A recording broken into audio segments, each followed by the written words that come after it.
"You never amounted to anything anyway," my mother whispered, not softly enough, as she adjusted the black scarf at her throat.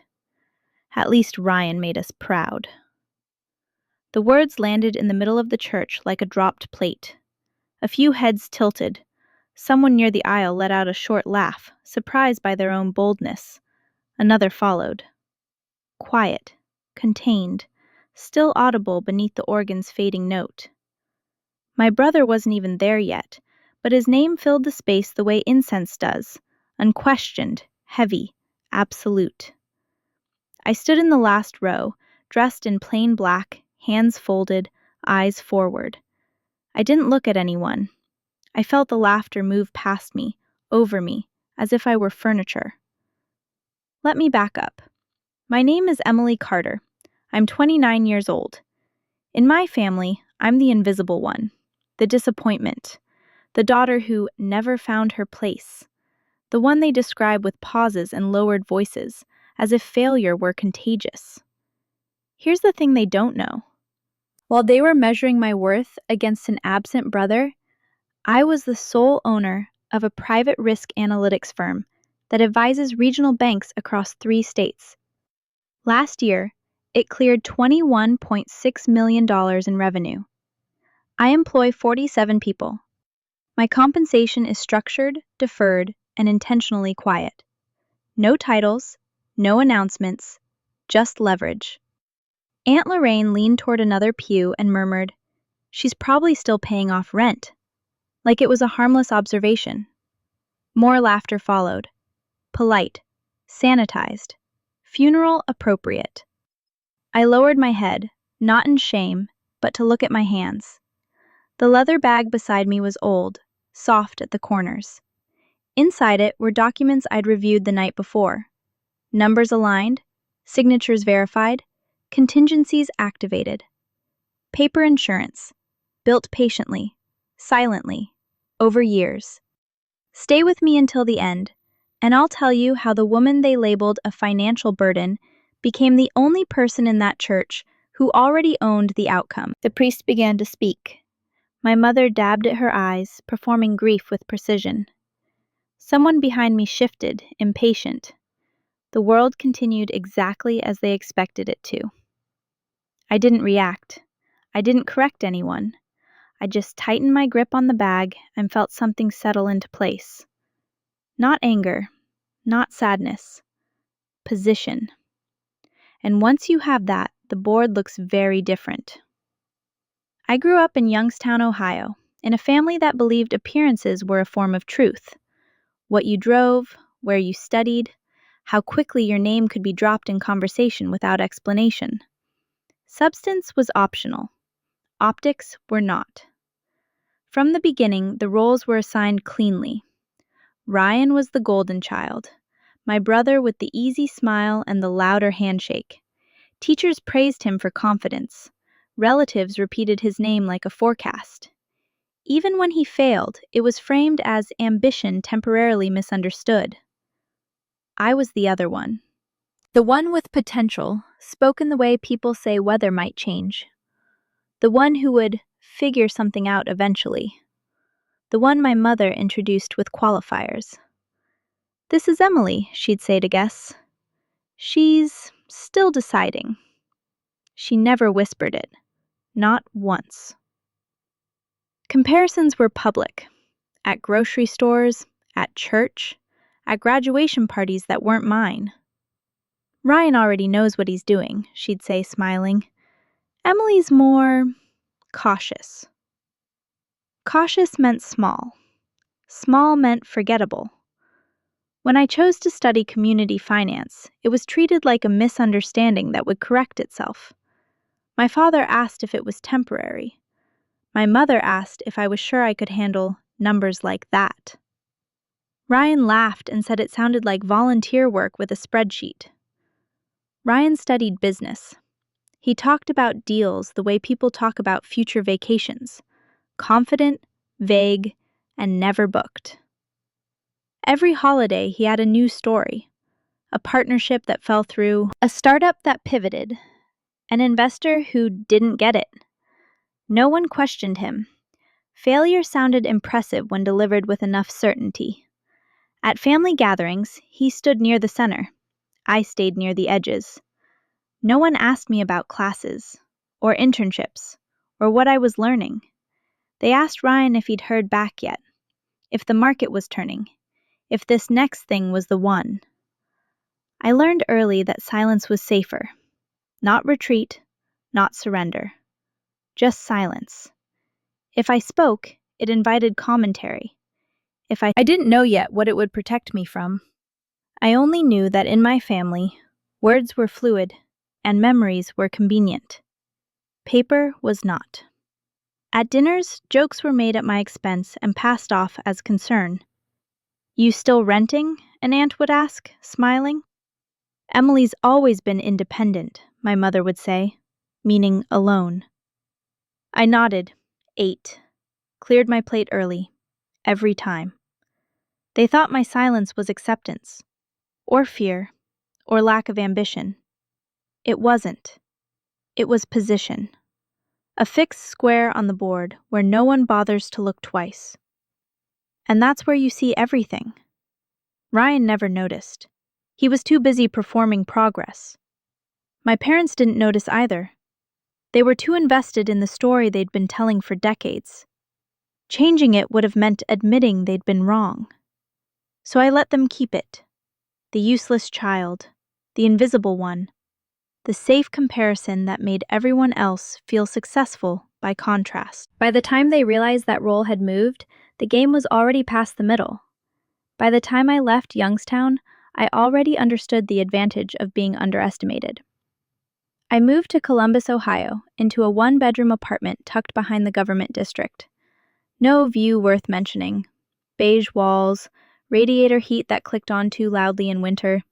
It was close enough to walk to work, far enough that no one from my family ever passed by accidentally. That was intentional. I worked in trust and estate asset management, the kind of job that never shows up in party conversations. No buzzwords, no applause, just files that smelled faintly of paper and toner, conference rooms with bad coffee, and conversations that lowered voices instead of raising them. My specialty was complicated inheritances, multi-layered trusts, quiet transfers, families who smiled at each other in public while trying to dismantle one another behind closed doors. I learned how wealth actually moves, not in headlines, but in footnotes. I didn't post about it. I didn't mention it at holidays. I didn't correct anyone. My income averaged around $180,000 a year. Predictable, clean, enough to build leverage without attracting attention. I lived simply because simplicity doesn't invite questions. My furniture came from one store. My clothes fit into one closet. I paid everything on time and kept receipts I never needed to explain. While Ryan talked loudly about future deals, I sat in rooms where consequences were already signed. Over time, attorneys started recognizing my name. Not socially, professionally. Probate lawyers, corporate counsel, notaries who understood discretion as a requirement, not a courtesy. When something sensitive crossed their desks, they looped me in. When something didn't look right, they asked my opinion. That's how the real education happened. I learned how signatures drift when someone is rushing, how timestamps reveal coordination, how small transfers repeated often enough tell a story no witness ever could. I learned how family members justify theft by renaming it management. And quietly, without deciding to, I began building my paper insurance. Copies of everything, backups of backups, emails preserved with headers intact, documents cross-referenced and time-aligned. Not because I planned revenge, because I understood patterns. Families like mine always follow the same script. The golden child is trusted too easily. The invisible one is never suspected. Money moves in that gap. To my parents, I did paperwork for a bank. To my aunts, I was in some kind of admin role. To Ryan, I was irrelevant. He never asked details. He never needed to. In his mind, the hierarchy was already settled. I never corrected them. Silence has a way of becoming camouflage. Some nights, I walked home past the courthouse steps and watched people argue on the sidewalk. Siblings, spouses, heirs who hadn't realized yet that love dissolves faster when numbers are involved. I didn't judge them. I just took notes. Mental ones, procedural ones. By the time my family started making decisions they thought were invisible, I had already seen the ending play out dozens of times for strangers. I knew what evidence survives panic. I knew what fails under oath. I knew exactly when people stop coordinating and start blaming. They thought my life was small because it didn't look impressive. They didn't understand that small lives leave fewer fingerprints. And fingerprints matter, especially when everyone assumes you were never in the room. My father, Robert Carter, died on a Tuesday morning. A stroke. Sudden. Clean.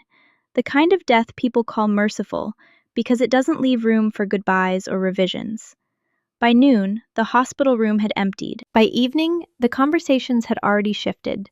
Not about him, about what remained. The house in Youngstown, the retirement accounts, the life insurance policy Ryan once mentioned in passing, like trivia. Grief moved quickly in our family, as if it were an inconvenience that needed to be cleared so the real work could begin. Ryan took charge immediately. He always did. He spoke in decisive sentences, used words like process and next steps, and reassured everyone that he would handle everything. It sounded familiar, reassuring, performative. My mother nodded along, her eyes red but focused. She believed, without question, that her son would inherit the structure intact: house, accounts, authority. That it would all pass seamlessly to him, the way it always had in her imagination. No one asked me anything, not about the will, not about documents, not about where my father kept his papers. I sat at the kitchen table while they talked over me, the same table where bills used to slide toward my place setting without explanation. Coffee went cold, plates remained untouched. I listened. Ryan spoke about selling timelines, about consolidating accounts, about how probate could be messy if not handled correctly. He spoke with confidence born of ignorance. Margaret asked if he needed help. An aunt asked whether the house should be appraised. Someone else wondered aloud about tax exposure. No one looked at me, which was fortunate because I knew exactly where everything was. I had helped my father prepare his estate 3 years earlier, quietly, methodically. He hadn't told anyone. Not because he distrusted them, because he trusted patterns. He'd seen enough of them by then. We sat across from each other in a small conference room downtown. He'd brought a legal pad with handwritten notes, questions circled twice. He didn't ask me what to do. He asked me what could go wrong. I told him the truth. People change when timelines appear. Verbal promises dissolve under pressure. Paper is the only thing that doesn't flinch. So we built it carefully, a revised will, a trust structure that separated control from entitlement, triggers, conditions, oversight, everything documented, everything signed, everything boring enough to be ignored by people who mistake confidence for competence. I wasn't listed as executor. That would have raised questions. I was something less visible, an authorized preparer, a named contact, a contingency that didn't need to speak. Paper insurance. After his death, the house filled with voices again. Decisions were made loudly and prematurely. Ryan spoke as if outcomes were already guaranteed. My mother repeated his assumptions until they sounded like facts.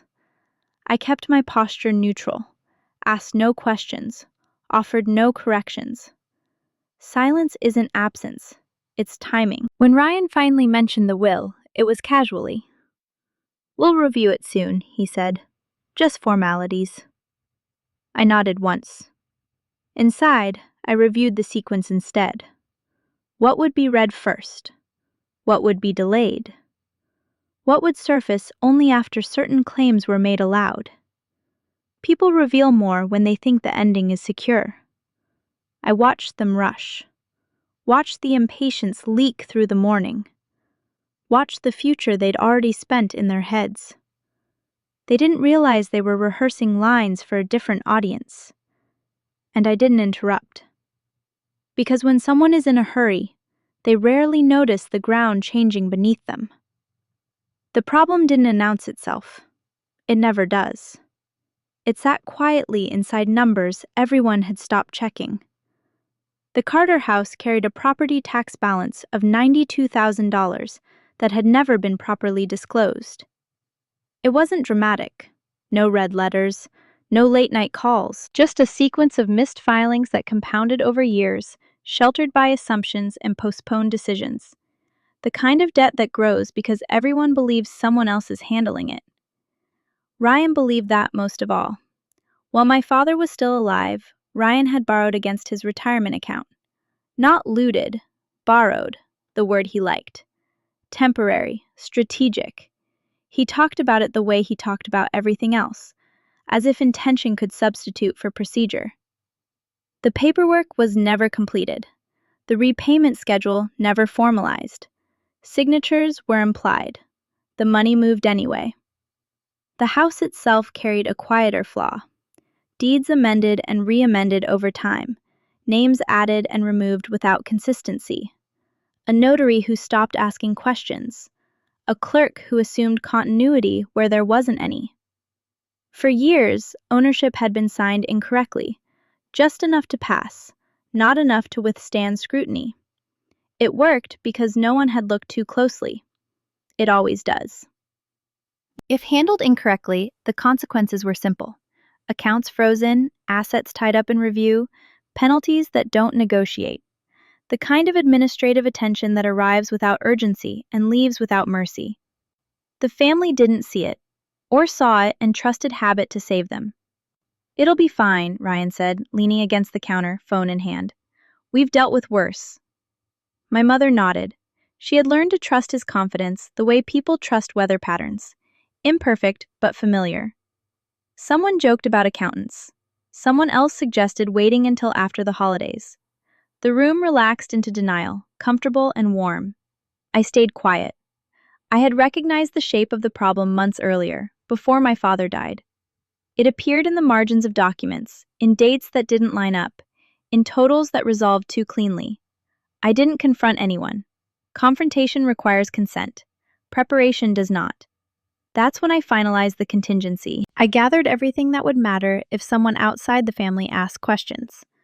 Tax notices archived by year, email threads preserved with headers intact, bank statements cross-referenced against authorization forms that didn't exist, deed copies aligned side by side to show drift. Not dramatic, not accusatory, just aligned. Paper. Insurance isn't about exposure, it's about survival. Families like mine mistake silence for ignorance. They mistake restraint for lack of leverage. They believe problems only exist when spoken aloud. So they speak around them, joke past them, assume resolution because it's easier than precision. I knew the margin for error was already gone.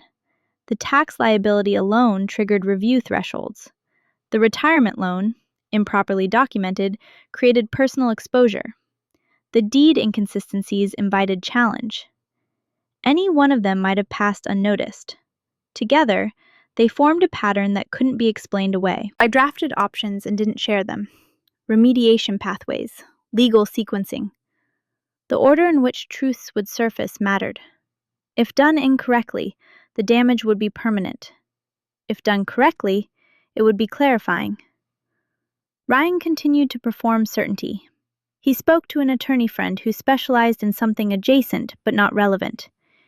He dismissed the idea of audits.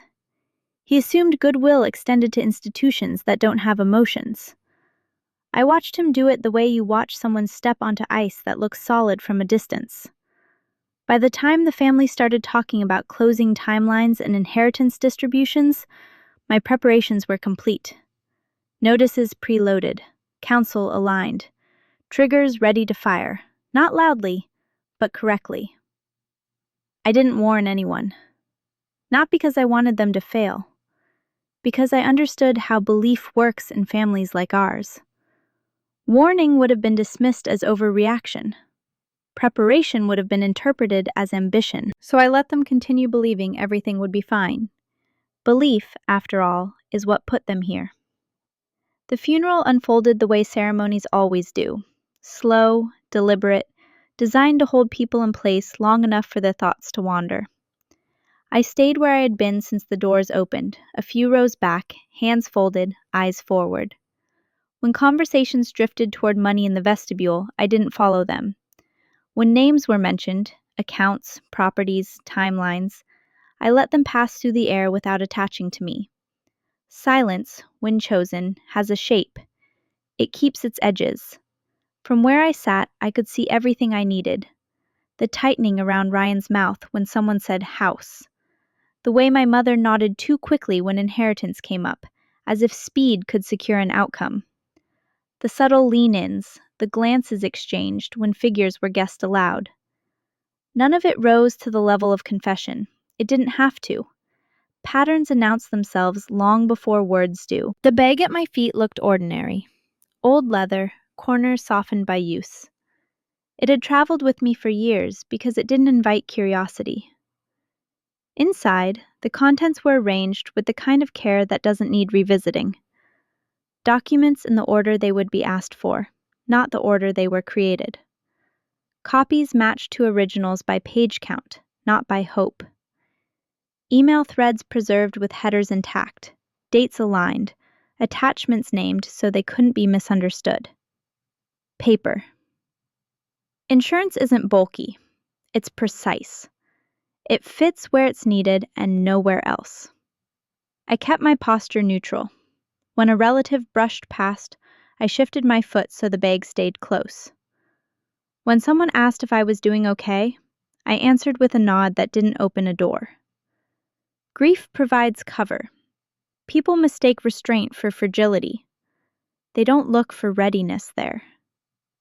David Reynolds sat in the front row, hands folded over a program he didn't read.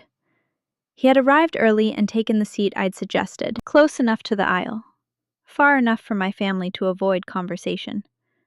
We hadn't spoken that morning. We didn't need to. Timing was the only variable left. I watched the service move toward its closing, the cadence of it, the cues people follow without realizing. The final prayer, the pause that invites movement, the rustle of coats preparing to stand. That pause is where decisions slip in. That's where people speak too soon. My mother leaned toward Ryan and whispered something I couldn't hear. He smiled, a practiced curve that signaled control. Someone behind me cleared their throat, impatient. The building held the sound the way old stone does, amplifying small things. I waited. Silence, when it's deliberate, is not empty. It's a corridor. You walk people down it until they forget how far they've gone. The signal was small, a shift of my heel. The bag lifted once, then settled back to the floor. David looked up. Our eyes met for half a second. He stood without hurry, as if this were the part of the program he'd been expecting all along. The room noticed the movement before it understood it. Heads turned, conversations stalled. The kind of quiet that follows isn't reverent. It's curious. David stepped into the aisle and waited there, not addressing anyone yet. He didn't look at me. He didn't look at my family. He looked at the space between them. I stayed seated. That mattered. Waiting had never been about patience. It was about letting the moment arrive fully formed, without forcing it. People say timing is everything. They're wrong. Timing is restraint. When the doors finally opened and the air shifted, I rose with the rest of them, lifting the bag and placing it over my shoulder. I didn't speak. I didn't gesture. I moved one step closer to the aisle and stopped. The corridor was ready. All that remained was to walk. The pastor had begun his closing words, the familiar cadence that signals release. People shifted in their seats, coats lifted from pewbacks, grief already converting itself into plans. That was when David Reynolds stood. He didn't rush it. He rose the way someone rises when they know the room will follow, not because of volume, but because of procedure. The sound of the bench as he straightened was small, but it cut cleanly through the murmur. The pastor paused mid-sentence, confused for a fraction of a second, then stepped aside without protest. David held up a single page, not as a gesture, but as a fact. For legal compliance, he said, voice level, unadorned, a portion of the will must be read now. The room settled into a silence that felt heavier than prayer. Heads turned, programs stopped rustling. Someone near the aisle lowered their phone. My mother's hands tightened together, knuckles pale, the way they did when she sensed something slipping but didn't yet know what it was. David didn't clear his throat. He didn't look for permission. "Emily Carter," he said, clearly, evenly, as if calling a name in an empty office. The individual designated as the sole managing trustee and administrator of the Carter estate. The words landed without echo. They didn't need one. Ryan froze. Not theatrically. His posture simply stopped updating, like a screen stuck on the wrong frame. He stared ahead, eyes unfocused, as if the sentence had missed him and struck something behind. My mother's mouth opened, then closed again. No sound followed. She turned toward him instinctively, searching for confirmation in a place where it had always lived. He didn't look back. David continued, because that's what happens when procedure meets disbelief. The designation includes authority over all real property, retirement accounts, liquid assets, and associated tax matters, he said. Effective immediately. There was a sound then, chairs adjusting, breath pulled in too quickly, the unmistakable scrape of someone recalculating. No one laughed. No one whispered. The earlier certainty had evaporated so completely it was hard to remember it had been there at all. I remained where I was. David explained the structure without emphasis. Control separated from entitlement. Conditions attached. Oversight specified. He didn't justify it. He didn't soften it. He read it the way weather is read on instruments. Accurate, indifferent. When he mentioned compliance triggers and review thresholds, I watched Ryan's jaw tighten, the way it did when he tried to hold a thought in place by force. My mother shook her head once, a small, involuntary movement, as if refusing a detail could undo the document that contained it. She opened her mouth again, then stopped. There was nothing to ask that wouldn't expose how much she hadn't known. David concluded with the practicalities, timelines, next steps, the necessity of cooperation, the inevitability of audit if procedures weren't followed exactly. The room absorbed each word like cold water. No one interrupted. Interruptions require confidence. I stood only after he finished. The aisle felt longer than it had before, not because of distance, but because of attention. I didn't look at anyone as I stepped into it. I didn't need to. The air had changed. It carried faces toward me, whether I met them or not. I felt the bag settle against my side, its weight familiar, calibrated. Ryan finally turned. His expression had emptied itself of narrative. My mother reached for his sleeve and missed. The gesture hung there unfinished. I didn't stop beside them. I didn't slow. I passed the front row, the pulpit, the flowers arranged to soften what couldn't be softened. Outside, the doors opened and the light cut in, sharp and unceremonious. Behind me, there were no voices raised, no jokes attempted, no laughter searching for a way back. I stepped into the daylight and kept walking, leaving the room to reorganize itself around a truth it could no longer ignore. It felt less like departure than release, the clean sensation of standing up from a table after a game has ended, pieces still arranged, rules still intact, and nothing left that requires my hand. I stepped forward only after the room had finished rearranging itself around the new silence. Not to claim attention, to occupy it. My voice didn't rise. It didn't need to. I spoke the way you speak when the outcome is already set, and the words are only there to catch up. There were outstanding obligations tied to the house, I said. Property tax filings delayed long enough to trigger review. A retirement account accessed without completed authorization. Repayments assumed but never documented. Deeds amended inconsistently over years. Signatures drifting just enough to hold until they didn't. I didn't accuse anyone. I named facts, dates, totals, thresholds that institutions recognize without emotion. The room responded in increments. A chair scraped. Someone exhaled too sharply. Ryan opened his mouth and closed it again, as if the sentence he'd prepared no longer fit the space. I continued, because continuity matters when people are trying to interrupt themselves.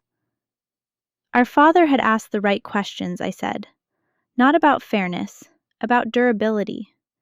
He had wanted the estate structured so that impatience couldn't break it, and confidence couldn't mislabel it. He had chosen oversight over sentiment, competence over tradition. Not because he loved one child more than another, but because love doesn't pay penalties or survive audits. Paper does. Ryan tried then. He leaned forward, palms open, the old posture of persuasion. He said he'd handled things before, that intent should count, that family should count. He gestured toward me, as if proximity might create parity. I waited. When he reached for documents, there were none. The space in his hand said everything his voice couldn't hold. My mother watched him search. Her face changed in small ways, an eyebrow lifted where certainty used to sit, a blink held too long. She looked at me then, really looked, as if recalibrating a measurement she'd been using for decades. I didn't meet her halfway. Calibration requires stillness. David Reynolds spoke again, not to defend me, but to confirm the architecture. Every decision documented, every authority triggered correctly, the trust executed as written, compliance satisfied. The words were ordinary, procedural, devastating only because they couldn't be argued with. The law doesn't raise its voice. It doesn't need to. Ryan sank back. Not in defeat, in arithmetic. The math had finally arrived, and it wasn't interested in how hard he'd believed otherwise. Someone behind him murmured a name. It didn't help. Names rarely do at that point. I finished by explaining the sequence going forward. What would be reviewed? What would be paused? What cooperation would look like if it happened at all? I didn't threaten. Threats require leverage to be announced. I had no reason to announce anything. The room had stopped moving. No laughter searched for a crack. No jokes tried to soften the edges. The hierarchy everyone had been leaning on had tipped and settled into a different shape, one that didn't ask for approval. I stepped back when I was done, not because I'd said everything, but because there was nothing left to add. The silence that followed wasn't stunned. It was ordered. The kind that follows when a system updates and the old commands stop working. I picked up my bag. Its weight hadn't changed. Inside, the papers remained where they belonged, already doing the work they were meant to do. David met my eyes once and nodded, not congratulations, not reassurance. A handoff completed. My mother reached for me then, stopped by the distance she hadn't noticed until it existed. Ryan stared at the floor, tracing lines that no longer led anywhere useful. I walked toward the doors without hurry.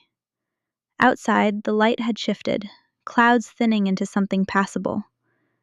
The building behind me held its breath, waiting to see if I would turn back and say something that could be mistaken for mercy. I didn't. Leaving felt less like an exit than a release of pressure, the quiet you feel when you step away from machinery that's been running too long without maintenance. I moved into the open air and let the doors close on their own, confident they would continue closing without my help, finally governed by something sturdier than belief. After the funeral, the noise didn't return the way people expect it to. There was no shouting, no dramatic confrontation in the parking lot. The collapse happened more quietly than that, in conference rooms and phone calls, in calendars rewritten and assumptions withdrawn. My name appeared on emails I hadn't been included on before. Requests replaced statements. Questions replaced certainty. Work began the next morning. The family didn't argue the structure anymore. They couldn't. David Reynolds had made that impossible. Instead, they worked, slowly, carefully under my direction. Documents were gathered, accounts paused, filings corrected. I didn't raise my voice or shorten deadlines to prove a point. I asked for things in the order they needed to be done, the same way I always had. Precision isn't punishment, it's maintenance. Ryan struggled with it the most. For the first time in his life, confidence stopped working as currency. Banks asked for paperwork he didn't have. Agencies wanted explanations he couldn't improvise. Each missed signature, each undocumented transfer circled back, not with accusation, but with requirement. I watched him learn the difference between talking about responsibility and being held to it. He didn't look at me when we sat in the same room.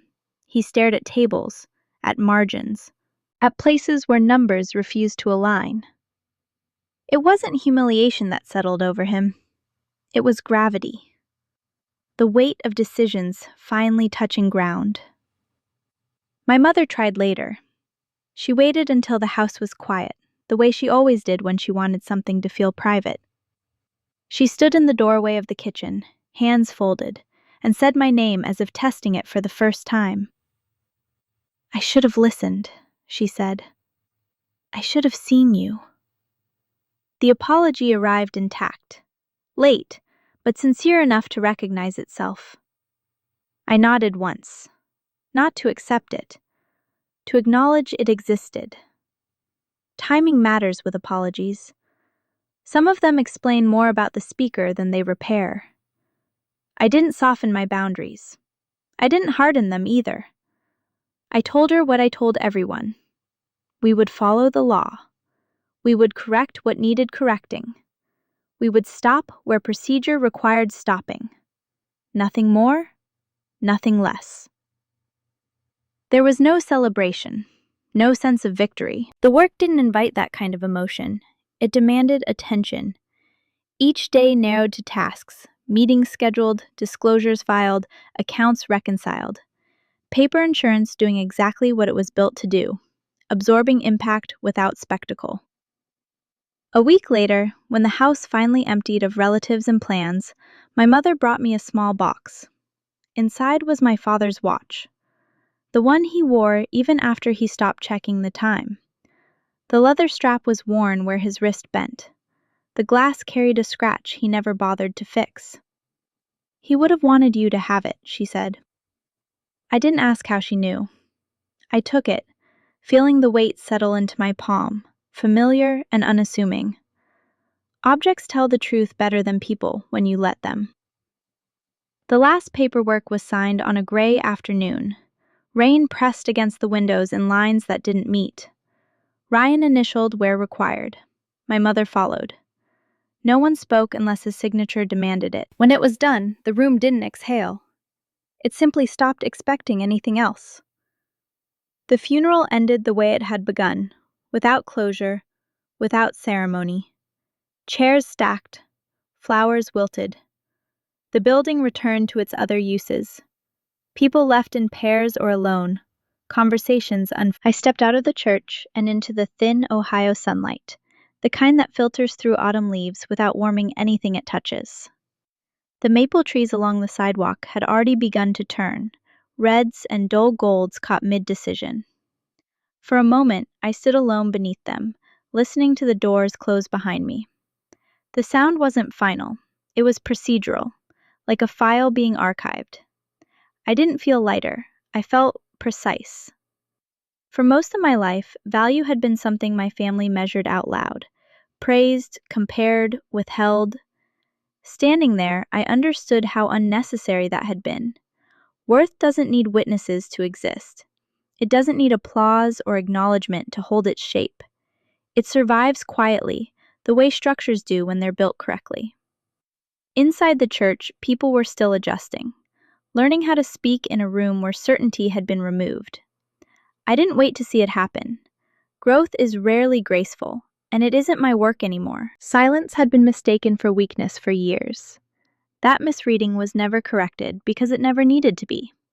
Silence, when paired with preparation, carries more force than any explanation ever could. Words ask to be believed. Evidence doesn't. I thought of the folders I'd kept over time, the emails saved without comment, the documents scanned and labeled on nights when no one knew where I was. Not anger, not strategy, reflex. A way of staying intact in an environment where memory shifted to suit whoever spoke last. Paper insurance wasn't revenge, it was alignment between what happened and what could be proven. Family, I realized, is not always the place where truth is recognized. Sometimes it's where truth is most efficiently ignored. Law doesn't do that. Neither does fact. They don't care who you are to each other. They care what can be demonstrated and when. That clarity had cost me something. It always does. But it had also given me boundaries that didn't require resentment to hold. I hadn't needed to punish anyone. I hadn't needed to win. I had only needed things to be done correctly, and to stop myself from being the soft surface where other people landed their mistakes. I adjusted my coat and began walking toward the street, the watch on my wrist ticking steadily, unconcerned with the direction I chose. Perseverance, I understood now, isn't about proving endurance to an audience that keeps changing the rules. It's about protecting the parts of yourself that work, quietly, even when no one is watching. Behind me, my family would have to learn how to operate without the old shortcuts. They would have to read documents instead of reading intentions. They would have to finish conversations instead of performing them. That work belonged to them. I crossed the street as the light changed, leaves skittering along the curb in the wake of passing cars. The city moved on. It always does. I didn't look back to see who might be watching. There was nothing left to explain. Leaving wasn't an act of forgiveness or refusal. It was a decision to step out of a system that required me to be smaller to function. The space ahead felt open, not because it promised something new, but because it no longer asked me to carry what wasn't mine. The doors behind me remained closed, holding a family in the early stages of learning. I kept walking, unhurried, my shadow stretching ahead on the pavement, proof that I was still here, intact, and no longer standing where I had been placed.